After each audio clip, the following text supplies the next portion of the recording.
Hi, this is Glenn Lowry. I'm host of The Glenn Show at bloggingheads.tv, and I'm grateful that you've tuned in. The episode that you are about to see is a wonderful conversation that John McWhorter, my frequent conversation partner here, and I conduct with Shelby Steele and Eli Steele, the narrator and director, respectively, of the new film, What Killed Michael Brown. Stay tuned. It's a very good conversation. But I'm here now to inform you that The Glenn Show is making a move. We have set up a Patreon account to solicit support from our listeners. That's patreon.com/Glenn Show. 2 N's, 1 word. Patreon.com/Glenn Show. I hope that you will visit the Patreon page and that you will decide to support the show. What I want you to know is that on November 23rd, that's 2 weeks from today, John McWhorter and I will launch this new version of The Glenn Show with a conversation in which we discuss the election results.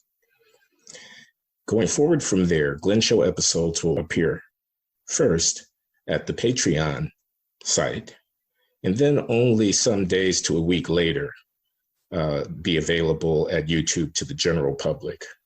The Patreon site will carry our podcast in both video and audio format. Subscribers at Patreon will have early access to The Glenn Show and will have access to the comment section at the Patreon site, where John and I will look to see what people have to say about our offerings and will respond. We are also going to be more regular in the episodes that we post. I will be posting new content on a weekly basis, and John and I will be conducting our conversations on a twice-monthly basis. I will interview other guests on the off weeks. So, with gratitude for your support through these years that we've been doing the show, I welcome you to Glenn Show 2.0, the new version, which I hope you will support at patreon.com/Glenn Show. Thanks again. This is Glenn Lowry at The Glenn Show at bloggingheads.tv. It's my pleasure to welcome my conversation partner, John McWhorter of Columbia University. I teach at Brown University, and we are the Black guys at bloggingheads.tv. And it's my further pleasure to welcome 2 more Black guys. This is Shelby Steele and Eli Steele, who are respectively the narrator and writer and the director for the new film, What Killed Michael Brown, which is getting a lot of attention. Shelby is a senior fellow at the Hoover Institution and a prolific writer who's won awards and great acclaim for his critical engagement questions of race and American politics and culture. Eli is a seasoned filmmaker and father and son. Shelby and Eli have collaborated on this film. Here we are to talk about it. So welcome, Shelby. Welcome, Eli. Thank you. Thanks for having me. Oh, you're welcome. Okay, What Killed Michael Brown is the film. There is a lot of controversy already. I hear that Amazon was a little bit reluctant to let you guys put your film up at their streaming service. I don't know what that's about. But the reviews that I have read are very positive, including the review that I offered here with John in our last conversation. So we're really excited to be able to talk to you about the genesis of the film, the making of it, the argument that the film conveys, the experience of actually being on the ground in Ferguson, Missouri, where a lot of the film was shot, and so on. So who wants to get started on the question of where did the idea for making this film, What Killed Michael Brown, to taking up this question, going back to 2014, Michael Brown, Darren Wilson, Ferguson, Missouri, and using that as a platform for a much more ambitious, I think, and penetrating reflection on the race conversation in America today. Where'd that idea come from? Well, you want me to take a stab at it? Yeah, sure. It came with the realization where I'm always thinking about race, so forth, and politics and this, that, and the other. This film came from the realization that we had a body dead in the street. And from there came the film. This was everything. It was a focus. It was grounded grounds for all kinds of speculation and thinking. And we felt the whole American racial situation was somehow concretized, brought to life by the presence of this body in the street. Been 4.5 hours, hot sun, 100 degrees, 300-pound teenager. And so that's what got us going. Then, you know, what was the reaction to the reaction was hysterical, was the riots, and they burned down this little nowhereville sort of suburb of St. Louis. And people from all over the world really descended from Ferguson, Missouri. And so it was a very rich, what would you call it, platform to work from. The optics were terrible. Yes. I think those are the first words of the film. I liked that first line was great. Yeah, good. Well, one thing that was interesting about the whole thing, though, was maybe like 2015, we started talking about an idea for the film, and we kept returning to Ferguson. And the reason why we thought about Michael Brown and Ferguson was people were calling it the new Selma. They were saying that this was a landmark in American history. But the difference between Ferguson and Selma could not be bigger. I mean, Selma was very real. I mean, the oppression was very real. Ferguson had two narratives that came out of it. And, you know, one narrative wanted to tie itself to Selma. And so we felt that we could do a deeper dive that Eric Holder had done, that we should go beyond what he had done to try to get to more of the root of the problem. And that's what attracted us to this film, was that we thought that there was more to the story, that the superficial, you know, like civil rights, I mean, like all the superficial stuff that they put on Ferguson, this is where you believe it. We thought that there was much more behind the curtain. Well, it started a movement, didn't it? The events that happened in Ferguson, Missouri had deep political resonance for the country as a whole. You know, if it wasn't Selma, what was it then? What exactly is the difference in your minds between the classic, the iconic narrative of African American struggle against oppression on the one hand, and what unfolded in the wake of Ferguson on the other? Well, on one level, I think one of the things that was one of my first questions about it, is that it's not like Selma.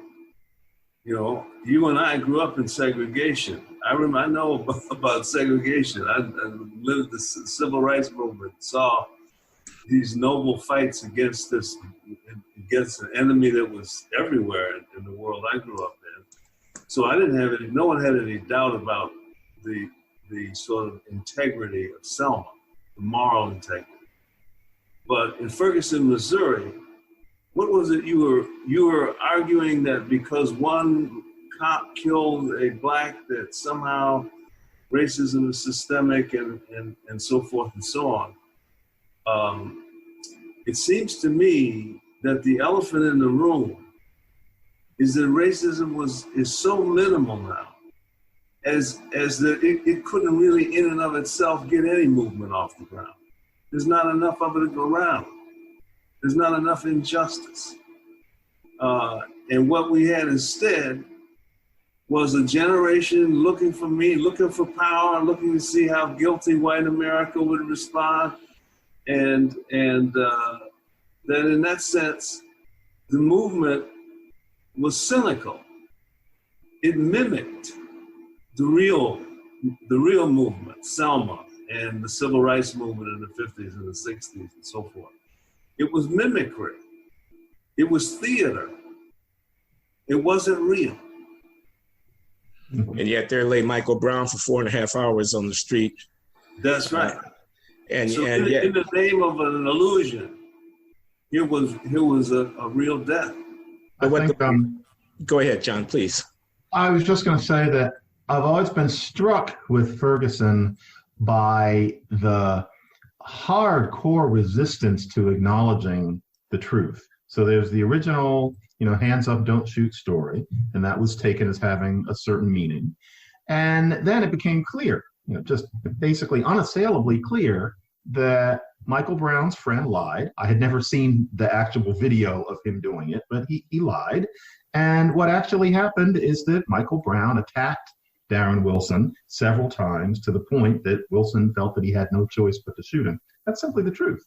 And yet, there's almost a religious approach to the whole thing today, and not only among a few hardcore Black protesters in Ferguson, but in general, the thinking person is not supposed to say outright that we were hoodwinked about that story and that Michael Brown's death was a very sad thing. But it's not this story of Darren Wilson as this person driven by underlying racism to shoot a guy who's standing there with his hands up. That simply didn't happen. And yet, there's a tacit sense, I think, among the American intelligentsia and now the American woke. And today's wokeness was partly driven by Ferguson and Martin. That's when things took a new turn. There's this idea that on some level, you're supposed to believe that Michael Brown died that way. As I've said to Glenn a couple of times on this show, you can be sure there'll be a movie. There'll be a movie where they get some large young Black man to play Michael Brown. And when they get to that scene, they're not going to shoot it straight. They're not going to show what happened. Suddenly, they're going to start with strobe lighting and multiple perspectives, or they're going to do a Rashomon thing where the idea is that nobody quite knows what happened, but we do. And that's the big difference. And there are no lies involved in Selma. Everybody knows exactly what happened. Whereas with this, it's this Icelandic saga. That's the relationship to truth that the way we're told about it seems to have. And that's the way it's going to continue to be, I suspect, despite that this documentary lays out so clearly what the truth is, and not just in prose, which doesn't reach all people, but in pictures. But still, the idea is going to persist that on some level, Michael Brown was senselessly murdered by a bigot. It's frustrating. Why is it so hard to see the truth here? That's another great line. How you can say so much with so few words. Why is it so hard to see the truth here? And I just put that question to you in light of what John just said. Why was it so hard for America to see the truth, even to this day, for a great many people to see the truth there? Shelby? Yeah, I think even to this day, it's difficult. But I think the dynamic of the situation is that Michael Brown was in what I call the poetic truth, the truth that serves your politics or your ideology or your power interests. Michael Brown was a sort of means to power for many people, and the event itself, the murder or the shooting, of a Black teenager and so forth. That in itself was a potential source of real power and muscle in American life, and particularly for Blacks. Right away, you saw Black Lives Matter blossom and other groups like it. It gave credit to the American left. Across all of American institutions, the educational system, the universities, all of them, were transformed, were changed, modified by the power inherent in that dead body. So yes, it was a lie. Michael Brown was not killed by racism. It was just a tragedy, a terrible tragedy. But because it looked like, it had the look of the ugly American past, racism, there was real power there. The power to really, truly, I mean, it may elect the president in a few days. It's not a small thing. And so in that sense, when you have that much power in play, then everybody's going to tell whatever story it takes to get some of that power. So the truth was very hard to see. The truth was impossible. If you tell the truth, Michael Brown attacked the policeman. He his body was riddled with drugs, on and on. The truth, no one wants. No one has any use for. There's no power in it. The power was in the lie. And so the lie went on and on. This is, again, very different than Selma, where everything was on the up and up. Everything was straight, everything was sincere. But here, when you put that much power out there, particularly people who have none, then or have very little, then the truth is the enemy. They're gonna kill off the truth. They're gonna hate the truth. The lie is what. That's what Eric Holder. That's about President Obama. They all wanted some of that power, and they invested in the lie that he was a victim of racism. And they went to Ferguson with the power of the United States government behind them to prove that. Well, help me to understand something, because if you can see it and if I can see it, everybody can see it. I mean, everybody observing these events has basically got the same information. Now, I can understand why Black activists and Black Lives Matter might cling to a certain narrative because it fits with their ideology. But what about the other 300 million Americans? What keeps somebody from coming out and just saying, this is a fraud? I'm not going to be railroaded by you people. Racism, racism, racism. Obviously, the man was a thug. No, I'm not going to apologize for using that word because that's what he was. You attack an armed police officer? Who are you but? A dangerous criminal. I can imagine what else you're doing when you're not attacking police officers.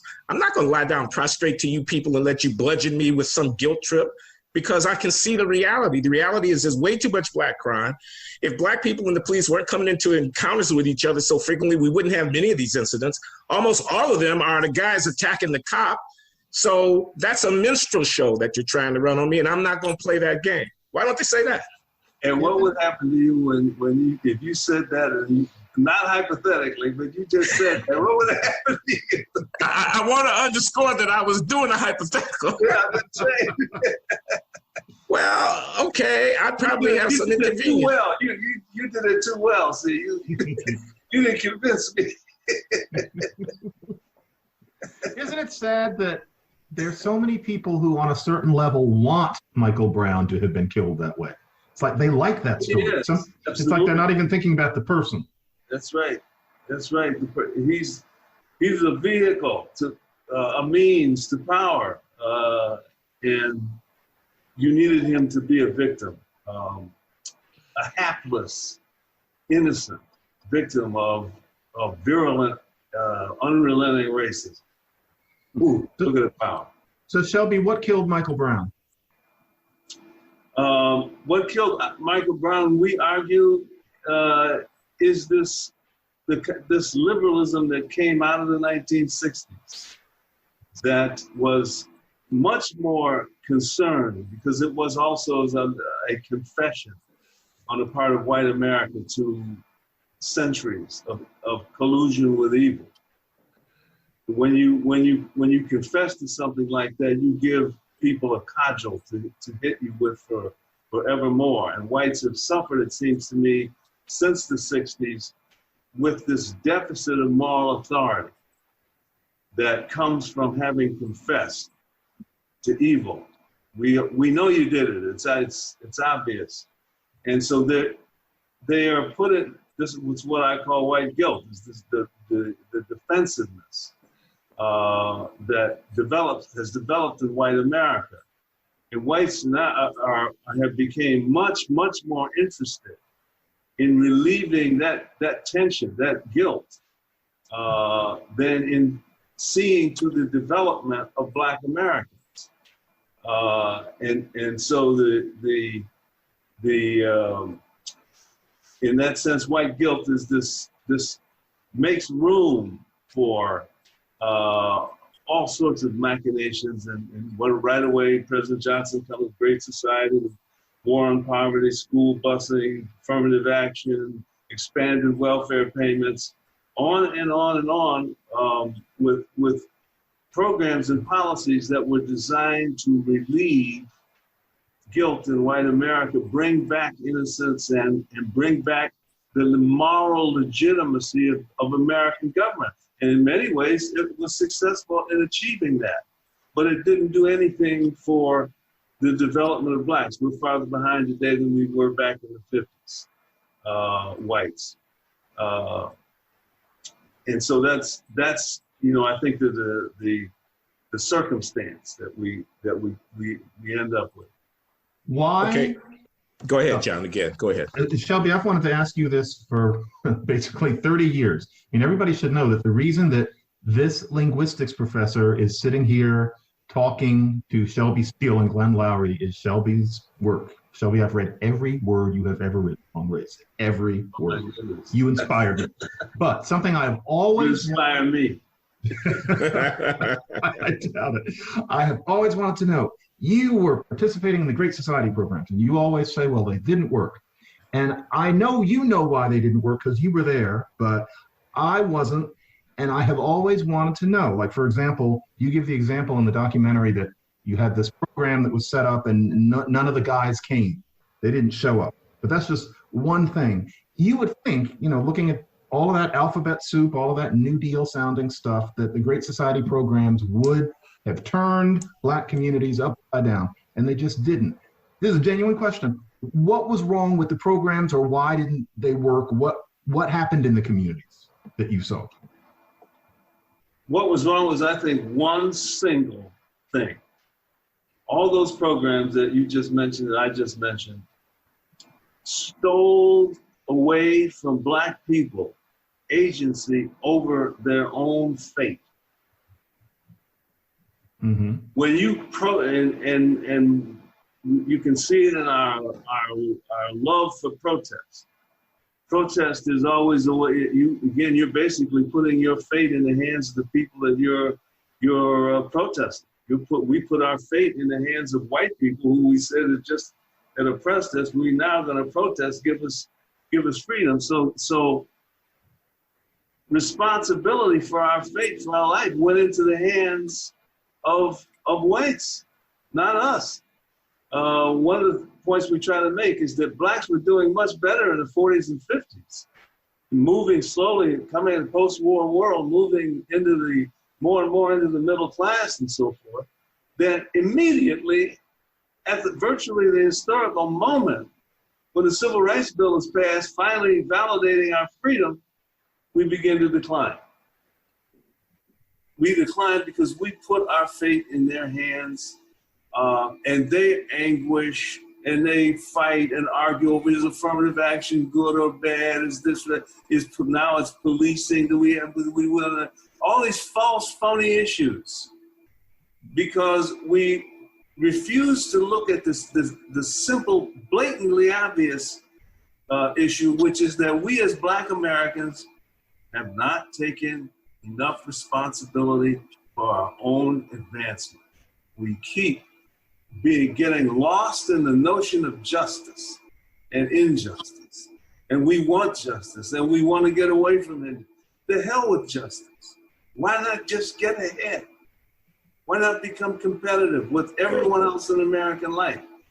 Until we do that, it won't happen. Hold on.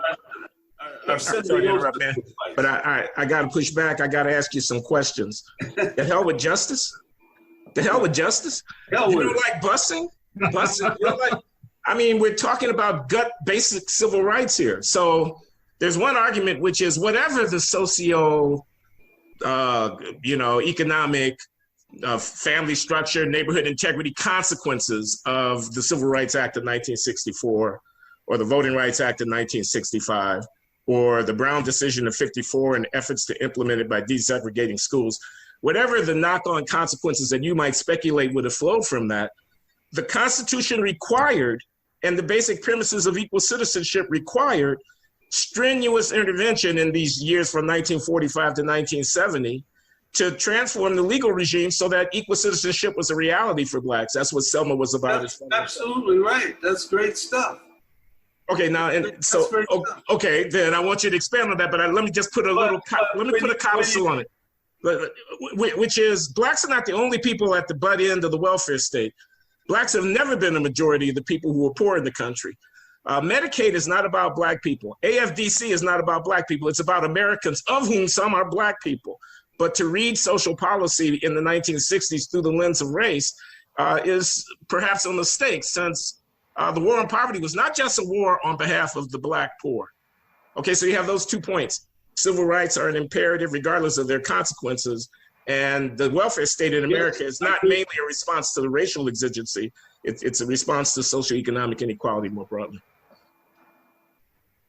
And yet, we have not taken enough responsibility for ourselves to have achieved parity with whites. We didn't do it. I agree with that. And that's the big unsayable thing. I say it because I'm just tired of dancing around it. We didn't do it. Yes, we had all that, just as you identified there, we had all this wonderful legislation passed, just confirming our right to exist as human beings and thus and so forth. We didn't do it. We didn't say the number one goal in Black America, make sure your 4th grader can read at grade level. If he can't, he's gonna have a tough life.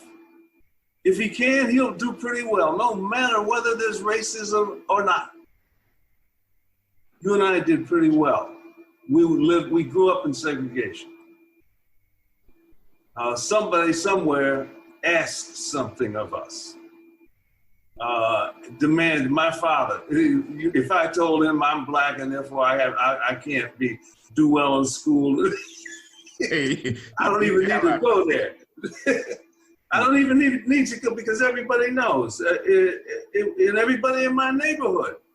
2 houses down, Melvin Van Peebles grew up, who invented independent film in America. 4. Down 2 blocks away, Linda Hawkins went to be a PhD biologist, University of Michigan. Head of the FBI in Western America. Poor Black neighborhood. The richest man in the neighborhood was a Pullman car porter. They were Black aristocracy, along with postal workers. Well, as soon as we get into the 60s and 70s and so forth and beyond, all that's gone. The government now is going to give us all these programs and all these fascinating concepts of convoluted notions of equality and so forth, and we didn't do it. And still today, we can still wring our hands, and unless we do it, it won't get done. The obvious question here is, well, doesn't that leave white people off the hook? My feeling is the greatest mistake Black America has ever made is to try to keep white people on the hook. What would you say to... One thing that stood interesting about Pruitt Igoe, the housing project in St. Louis, the north side of the city is Black, the south side of St. Louis is white.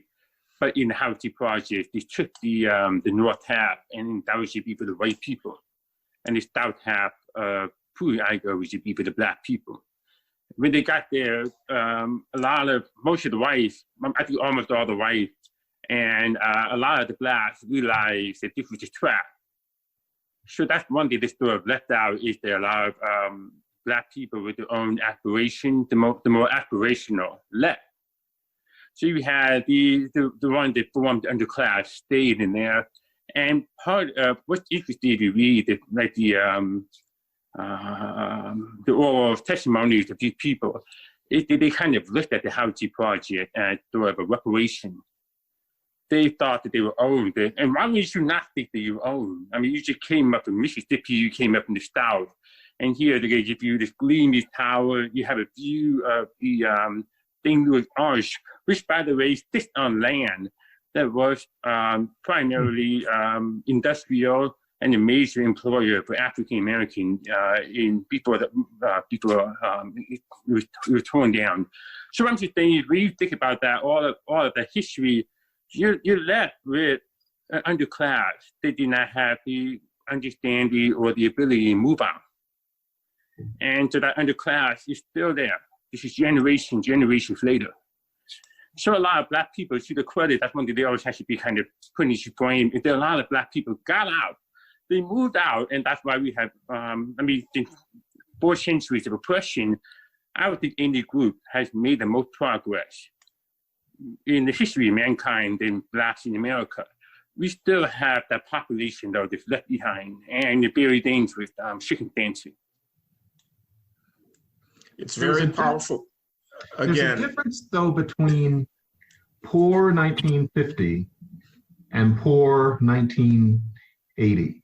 You know, I've never fully understood the argument, and Eli, pardon me if I'm misconstruing, fully understood the argument that when poor people all live together and the doctors move away, that there's necessarily going to be a disaster. And this is going to seem almost too tidy to be true, but it happens to be true. I knew somebody who died at almost 100, who had, been part of that Pruitt-Igoe story. And I didn't know her well, but I knew her. And I knew her daughter, who is now septuagenarian. And then there's the generations below. And you see a sea change. Like the older woman worked cleaning houses until she couldn't, way past 90, wouldn't have thought otherwise. And her daughter is the same way. Then different things happen as you go down the generations. There's a whole different way of approaching things. And I can't help thinking that has something to do with the new cultural shift that there was in these housing projects. There's the idea that the projects were built too far from the street, and the architecture made it so that there was less of a sense of community. But I've never been sure that those things would have been so decisive if it weren't also for that new mood in the air at that time. And so just musing about things. Excuse me, John. I was just going to comment. There's a book. I wonder if you guys know it. It's called The World of Patience Groans by a guy named Scott Davis. It's published probably about 30 years ago. It tells the story of a princess. Her name is Patience Groans. She's a Black woman.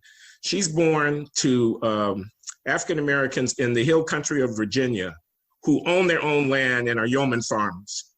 She's a princess because she's raised in a very privileged environment, relatively speaking, in terms of material circumstances. And she is held in the highest regard by her parents, and she's got the education. She's playing the piano, and they want to marry her off to a good guy, and they marry her off to a good guy who gets a job with the railroad, makes a decent salary, and they move to Richmond, Virginia, and they buy a little house in a neighborhood that ends up being model city into some kind of big housing development thing. But in the decades that she's there, from like 1920 to 1950 and raising her family, the community is solid.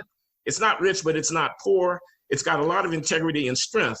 But she presides, I should say, watches toward the end of her life the descent of this community into a ghetto. And it happens by degrees, and it's a slow motion explosion of the Pruitt-Igoe housing complex. It unfolds in slow motion. The integrity, the moral fiber, the Christian piety, the Victorian work ethic, the sense of morality, the intact families, the work ethic, it was all there in 1930, and it was all gone by 1960. And it's an extremely told through the life of What's this. the name of that book? The World of Patience Groans. The only thing that confuses me. It's a book called Behind The Ghetto Walls by Lee Rainwater. Rainwater, I know that one, yeah. Yeah, and he has a really good story at the beginning about Thomas Coolidge, who is a black guy, young black guy, like 21 years old. He got a baby, he got a wife. So you should read it. It is fascinating because it's in his own words. It's the Washington University student just basically put a microphone in his face and he talked. And it's fascinating because in the opening, he is trying to have a job. He's trying to do everything that he can do. But you have to remember, they tore down all the factories. They tore down all the jobs around them. They built these housing projects. They built the artists. So they took away a lot of resources for these people. And so here he is in Puerto and you're with the poor people, like Jean was talking about. You're talking about poor people. You're not with people of your own choosing. We move should be around people that we want to be. And these people don't have that choice. So you're stuck into the low common denominator dominate. And so that's the person that rules the housing project. Whether that be the drug dealer, the gangster, the pimp, or something. I'm not exaggerating, it's that bad. And what he states, Thomas Coolidge states, is they want you to submit. They want you to give up your faith that you should be in a progressive American citizen. They want you to give up all of that. So by the end, it's only like 30, the book is about 500 pages, but it's actually only about 30 pages. By the time you get to the end of the 30 pages, he's a black nationalist. He wants to go kill white people. He wants to do all of these things. So how you devolve like that? Well, that was the energy that was in this housing project. There was not it was detrimental. And my dad was talking about it, and I thought he was exaggerating. No, if you get further into the book, this teacher cares about stats. This teacher cares about all these values. These are 5-year-olds, these are 6-year-olds. So it's the whole culture that it ain't not only black. If you go into other cultures, like if you go into Native Americans and blacks have been targeted by the government in the same way. And we're the two voiced off groups in the country. Something I've never completely understood is when you read about Pruitt-Igoe and places like that, everything starts to fall apart always about 5 years earlier than I would have expected. And I'm probably just being too picky. But you start seeing this change in, say, 61, 62. And I always found myself thinking, shouldn't that really have started in, say, 67, 68, after the Great Society legislation kicks in? And I don't know the answer to that question. And there's also just this phase shift difference between Pruitt-Igoe 1961, 62, where having a child outside of wedlock is no longer that big a deal, but it's still considered unusual. It's still a topic of conversation. It's not the default choice. Where there are knives but no guns, murder is not default yet. And 1975, something clearly, as people in those places often said, something went crazy in the early 70s. But I do sometimes wonder what was going on in 1961. What had happened after the 50s? And I would have to study more to understand. Well, remember that Moynihan's report is 1965, but it's looking backwards. Right. He's basically talking about what happened after the Second World War to, the war on poverty in that interval, and he's in effect forecasting the debacle that was to lie ahead. Mm-hmm. Yes, he was. Yeah. Okay, Shelby, something I got to ask you, man. You say placating or assuaging white guilt took priority over promoting Black development. Mm-hmm. That sounds pretty outrageous. We're going to talk about justice. If the issue is racial justice, what's more important, developing Black people or making white people feel comfortable and not feel guilty? Well, obviously, developing Black people is more important, and yet it came in second place.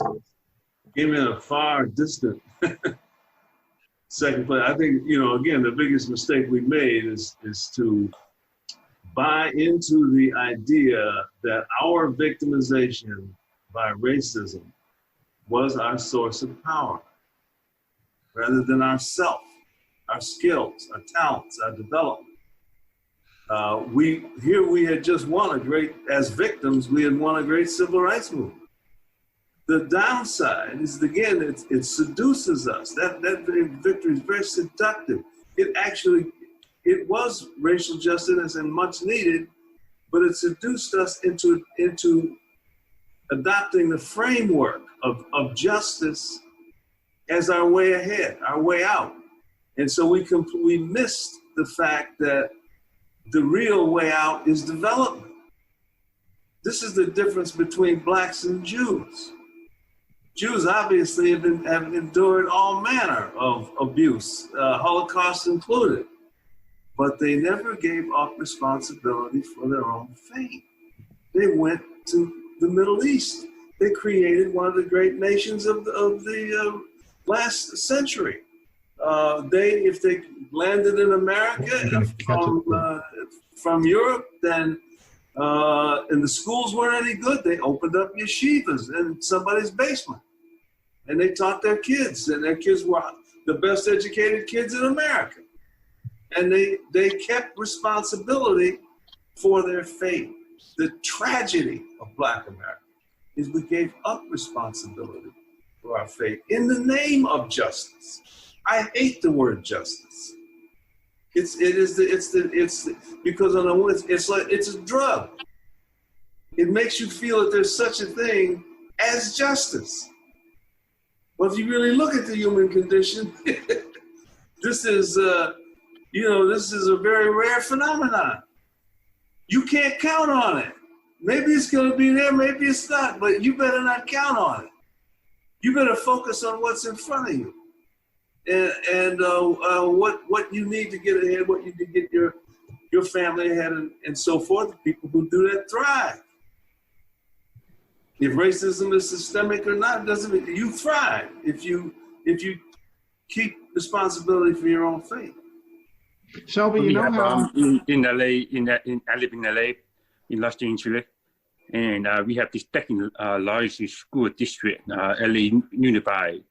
We have about 200,000 students in the high school system, in the high school part. We allow these students to graduate with a 1.0 GPA.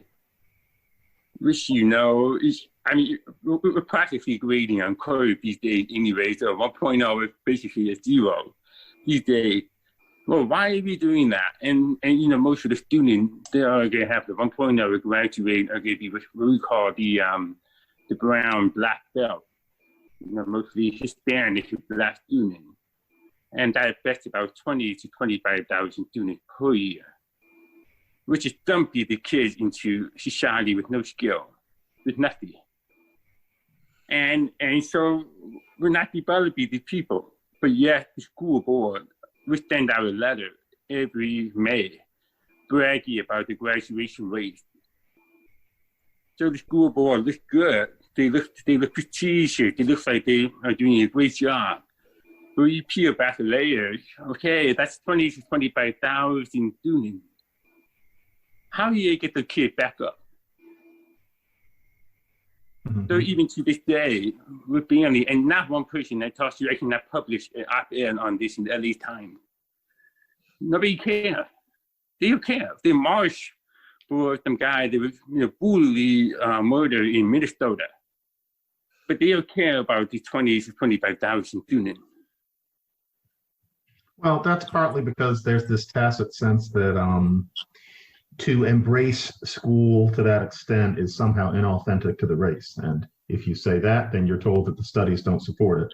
And the funniest thing is that the studies that supposedly show that there isn't that disconnect in parts of the Black community between school and themselves, all of those studies actually show it. They demonstrate it very clearly, but the academics insist on interpreting them in what I think of as rather magic ways. But yeah, that means that George Floyd, as tragic as that was, George Floyd and Michael Brown are more important than thousands of kids getting a good education. Yeah, that is a priority that would look weird if we rolled the tape back and played it again and had a lot of people look. Yeah, it's not the way it's supposed to be. It's not the way it would have been if Black people had their own yeshivas, so to speak, 100 years ago and even 75 years ago. Then something happens after about 1960, and here we are today. I want to say something. The slaves who were emancipated in 1863 were largely illiterate. They owned almost no land. They had virtually nothing. By the time you get to 1910, the literacy rate, I can't name the number, but it is one of the historically most impressive transformation of literacy in a population that have been observed in the modern world. Okay, you can't find go to Southeastern Europe, and find some population of poor white people, and you can't find anything comparable to that. We actually made ourselves fit. This is Booker T. Washington's language, but it's actually accurate. Fit for citizenship. The newly emancipated slaves were a very disadvantaged, not only disadvantaged, but underdeveloped population. By the time you get to 1910, you got a wholly different profile of the African-American population, although there's still a long way to go.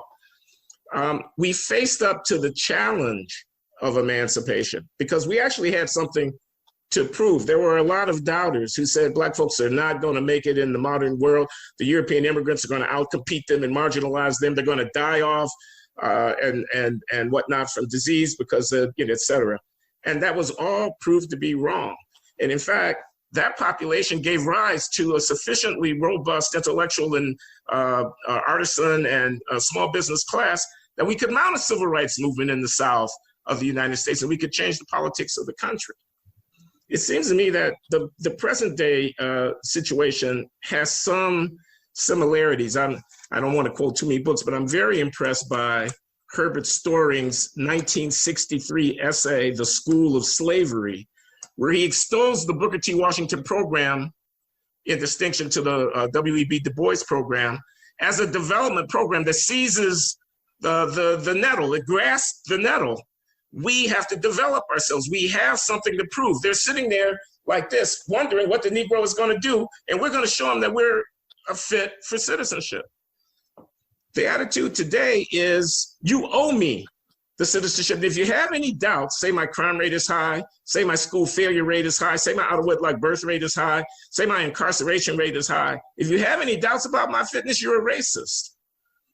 And it strikes me as that there's deep irony in that it leaves us in this position of being appealing to the moral sensibility of a structure of power that our very argument denounces as immoral and incapable of recognizing our humanity. I mean, nobody is coming to save us. That's right. Yeah, nobody is. We keep appealing to white guilt rather than.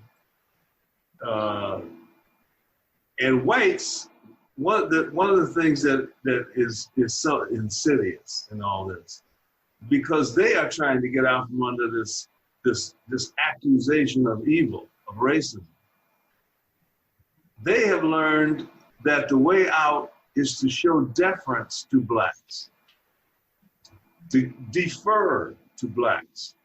To when blacks say what blacks says, whatever they say is meaningful, is the truth. And so deference has become a high value in American life. You see the mayor of Minneapolis give his fire station over to the rioters. In what? Police station. Yeah, police station. To give it up. They give up the center of Seattle. They tolerate riots all over the country to show deference, to show that they are innocent of these. To dissociate themselves from America's ugly racist past. We take it. We live off of the white deference. That's what we keep appealing to. So what the University of California cancels the SAT exam, the ACT exam, because of inequality and so forth, and in other words, lowers the standards, wipes out the standards, when we need the standards raised. If anything, you ought to make blacks meet a higher standard than others. Make us better. Help us develop. Help us achieve more. Ask more of us. We have farther to go, farther to come. but everything is orchestrated to lower standards for us. To what we demand deference now as justice.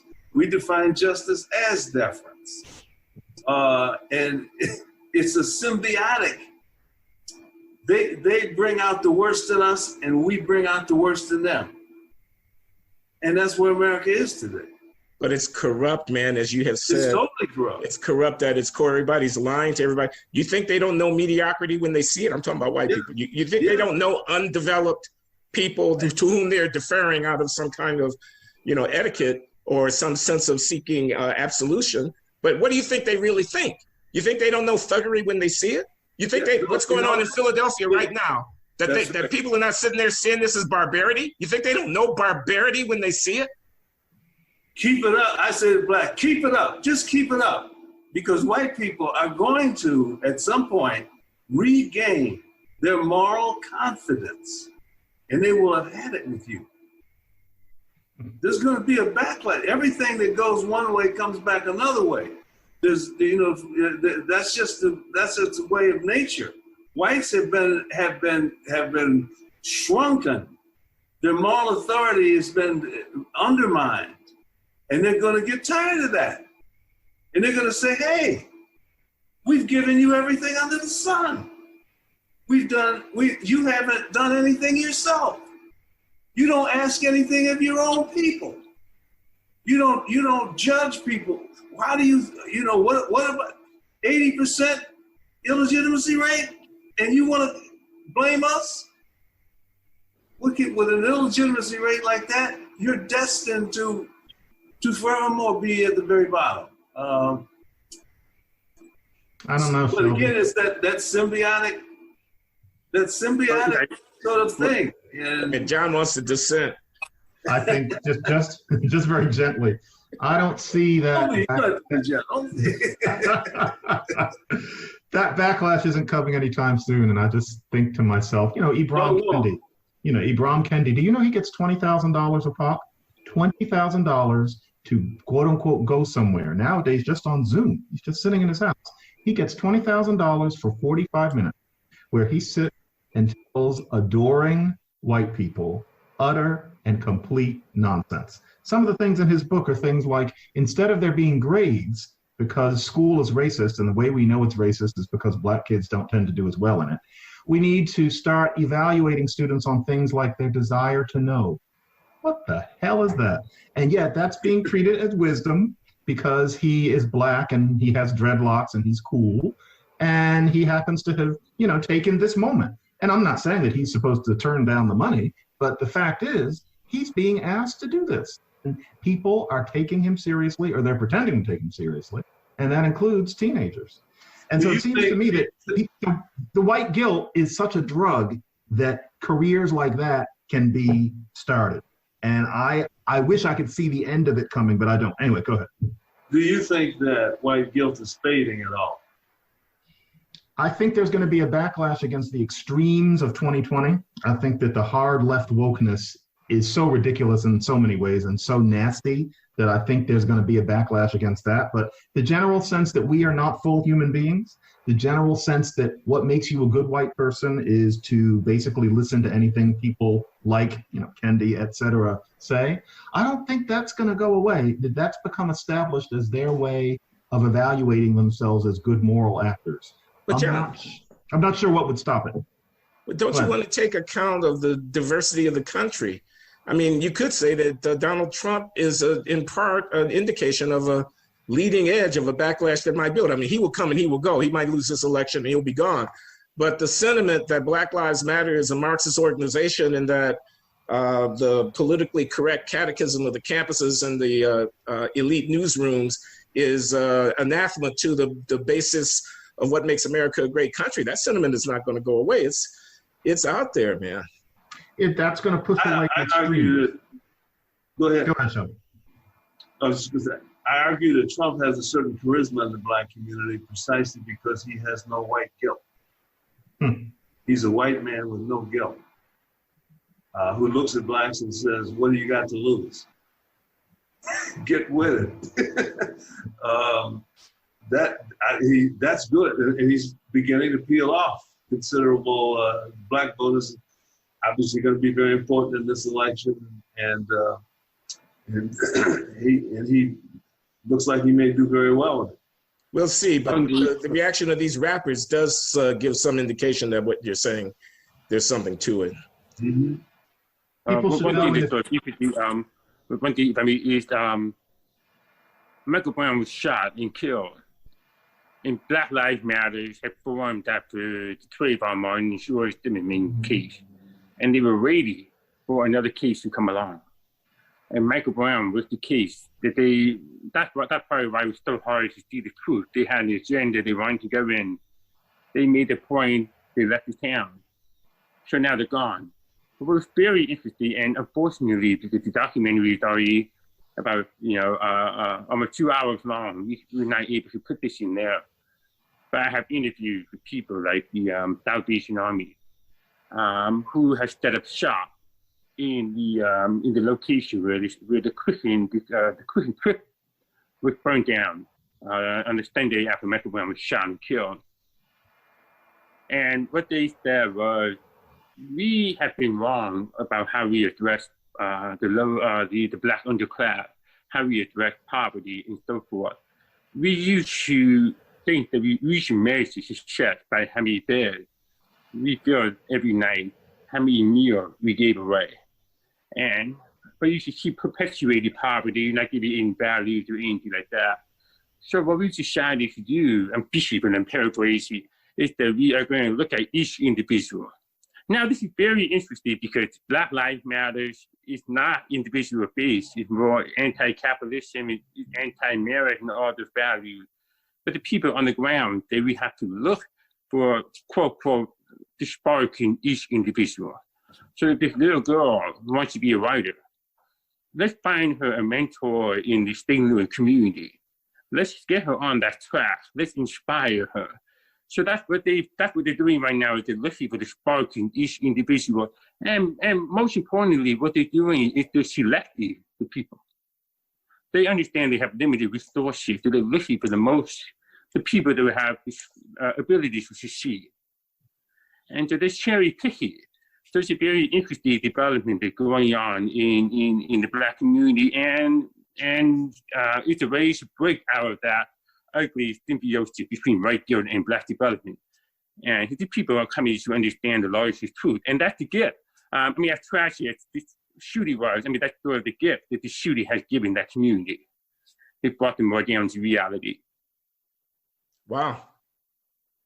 You guys, you mentioned interviewing some people that you couldn't use the footage, but the footage that you did use is seems to me extraordinarily powerful.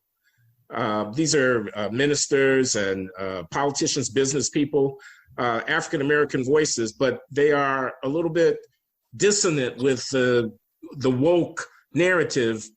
They're asking questions that you don't ordinarily hear African-American leaders ask.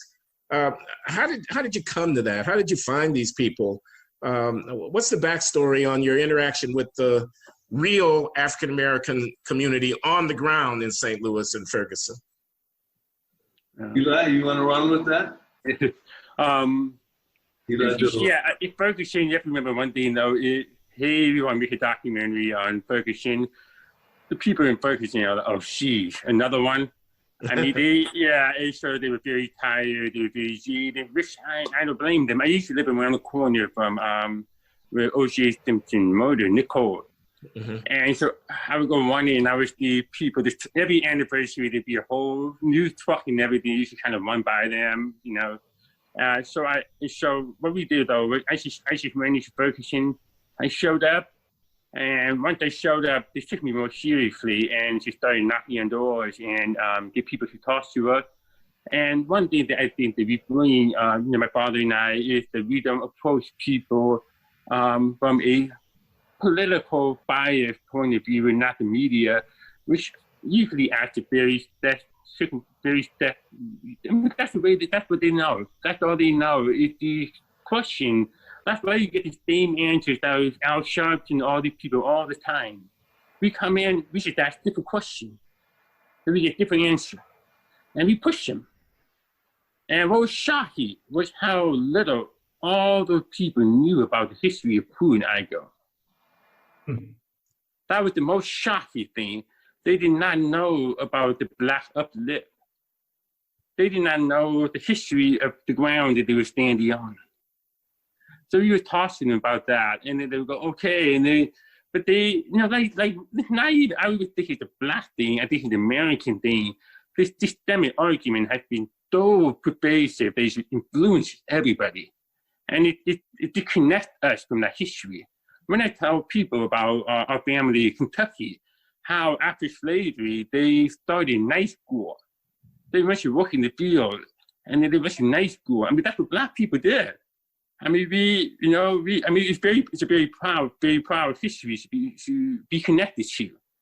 And that's the worst thing about systemic racism, about that whole thing, is that you're forcing me to abandon that history and prove that it's just everywhere I'm powerless. No, and so that's I think unfortunately a lot of people in that area have been corrupted by that. Not just that area, but the United States. Something that I did think about though was during about the final quarter of it is that we all know, I think all four of us know that in any Black community, there is the ex-con who takes young boys into his hands and, teaches them some things and tries to keep them out of trouble. That's a noble type. And there's been that guy for, good 40 years. And the woman who, Miss whoever, who opens up her house to kids and, shows them a different way. Those figures are standard and they're always doing great work. I wonder if what you were saying was that there need to be more of them. Is that how the Black community is going to save itself? Or does the government have some role, but just not the one that it's played in the past? Is it there need to be more Miss Johnsons and, the guy who comes out from prison and tries to make a difference? What is the solution? Well, I'll take a quick run at it. I think that's exactly the solution. There has to be, in a sense, and how you do this I have to admit, it's difficult to see at this point, given the way the modern world is. But we're looking for those old values where you inspire people. You give them a sense of hope, of identify, this is what's possible for you if you do this and you do that. And that's why this is so fun and exciting, because it's going to get you here. You won't be stuck here. You will be on this track and you'll be moving ahead. The same thing that motivates you and motivates me, motivates us all. We want to do better. We want to get more. We want to achieve. We want to establish, do well, and all, and so forth. And we don't want to do badly. We don't want to be like and we show someone who's not been responsible for themselves. That self-responsibility, self-help. I love, Malcolm X is my great heroic leader of all time. And his message of self-help is just, to me, when everything is said and done, that's the thing, that's the idea that still stands.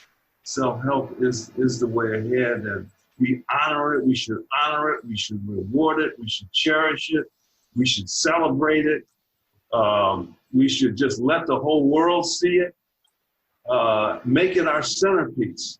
And it compensates for our history of victimization. Is a future of self-help, and there's a moral system implied there. Shelby, and I'm with you, man. That's my sermon also, but I just have to ask you this. I mean, is there not a kind of romanticism or nostalgia? I hope so. The metaphor I want to use is, I got a garment, I can pull on a loose thread and I can unravel the whole garment, but I can't push on that thread and put the integrity of the garment back together again. That's a good one. The program that you're advocating, which I believe in very much as a moral position requires institutions. It does it not. It requires a means by which you could mobilize the insights and the kind of quest to do better and get it infiltrated into people's lives. It requires, I don't know what, a church. Charter schools. Okay. I'm with you. Innovation and educational delivery that brings 1,000 flowers blooming and has creative people coming in, being able to reach these kids in ways that really empower them and give them a vision of what's possible in this great country that we live in. I think charter schools are the greatest institution in American, in Black American life today. Charter schools. You really think that we can get this all the values, all the right values, all the right focuses, and focuses on the individual and on choice. I'm with you, but this is a question that John raised when we were talking about this last time.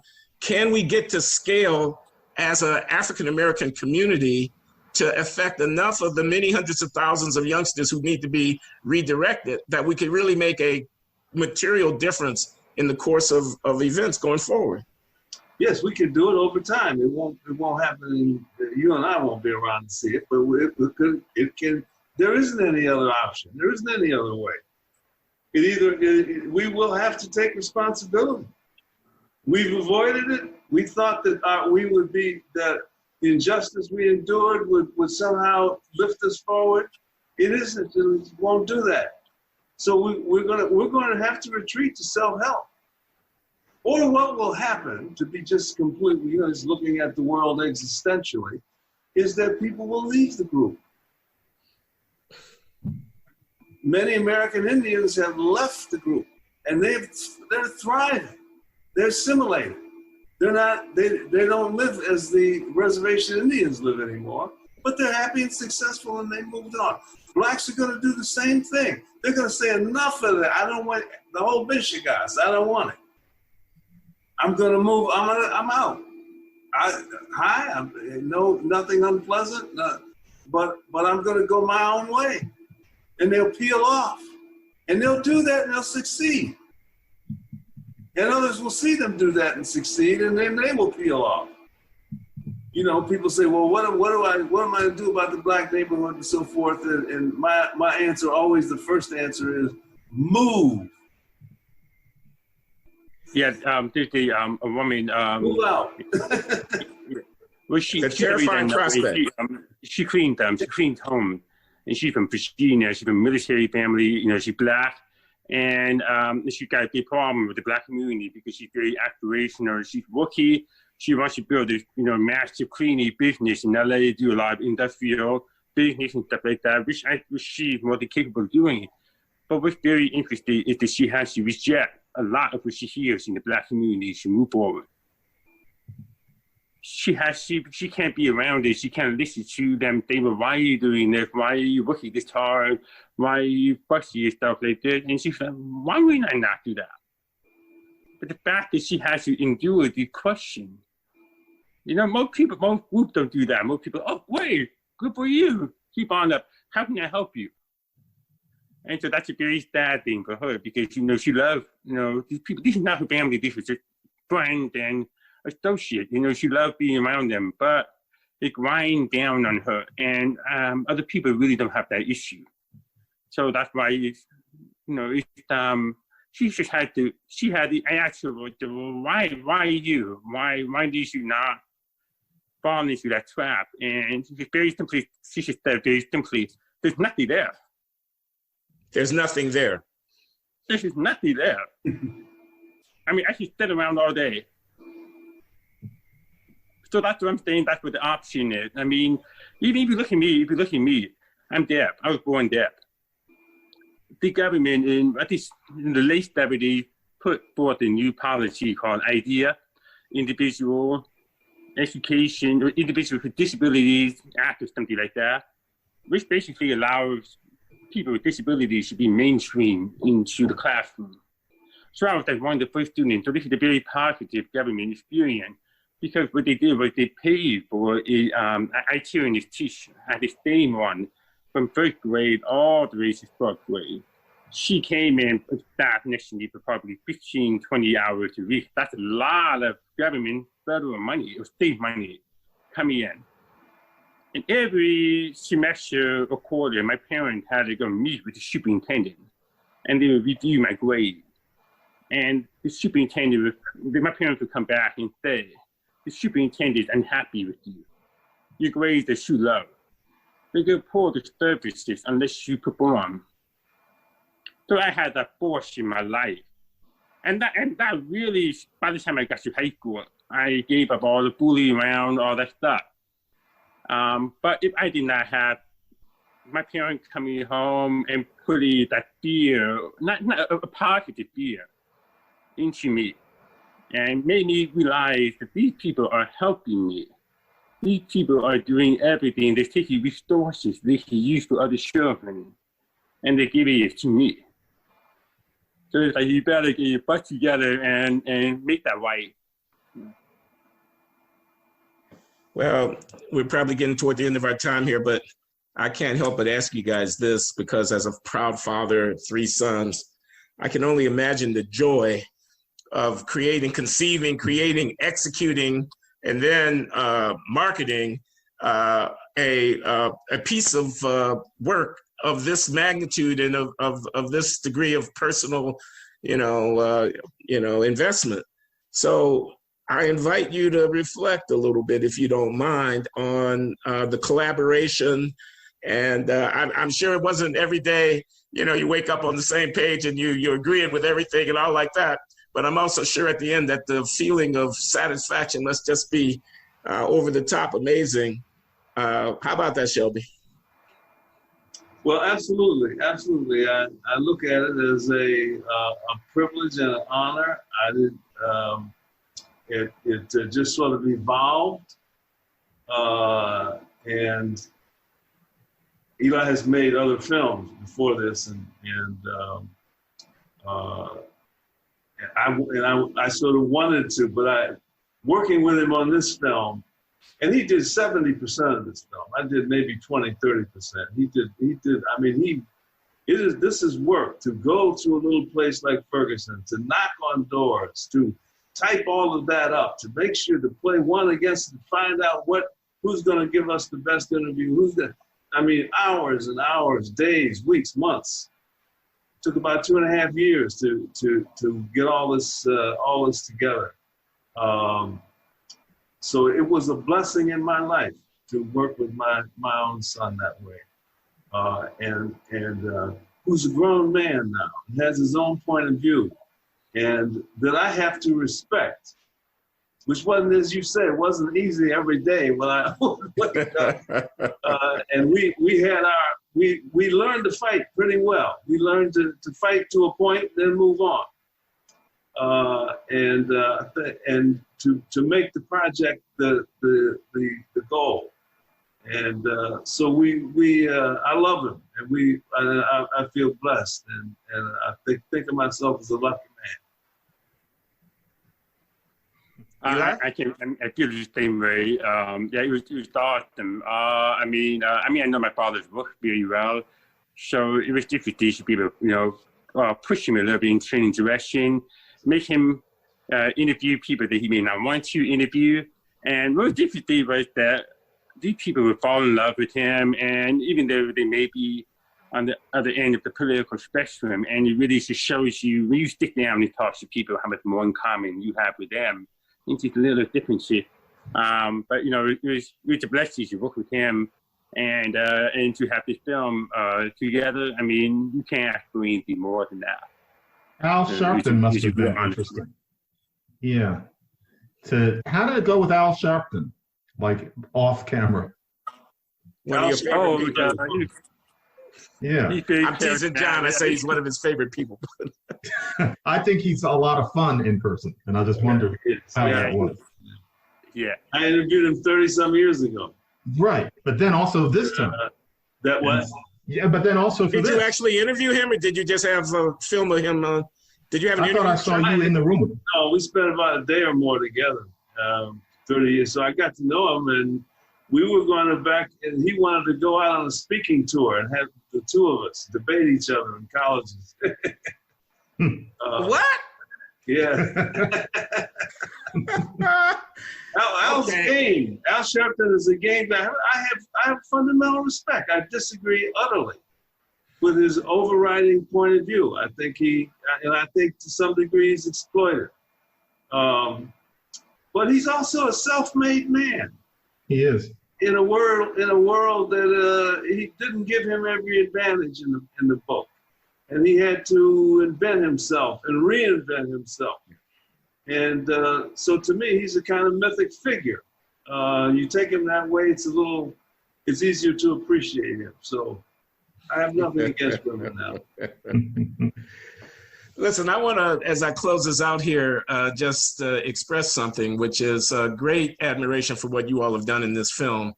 But more than that, Shelby, I think I need to say great admiration for what you've done in your career. I was remarking when John and I discussed this film when we talked a couple of weeks ago, that the content of our character was published in 1990, and indeed was based on essays that you'd been putting out in Harper's years before that. Yeah. That's a long friggin' time, man. That's a long time. It's a long time to have been right about something without almost anybody else, except for a few neoconservatives, recognizing that you were right about it. So my hats are off to you. You deserve, what is it, the National Medal of Humanities or whatever it's called. I beg your pardon if I don't get the title quite right. But hats off to you. Really great respect for what it is that you've accomplished, and a significant influence on American political culture in my lifetime. I think that needed to be said.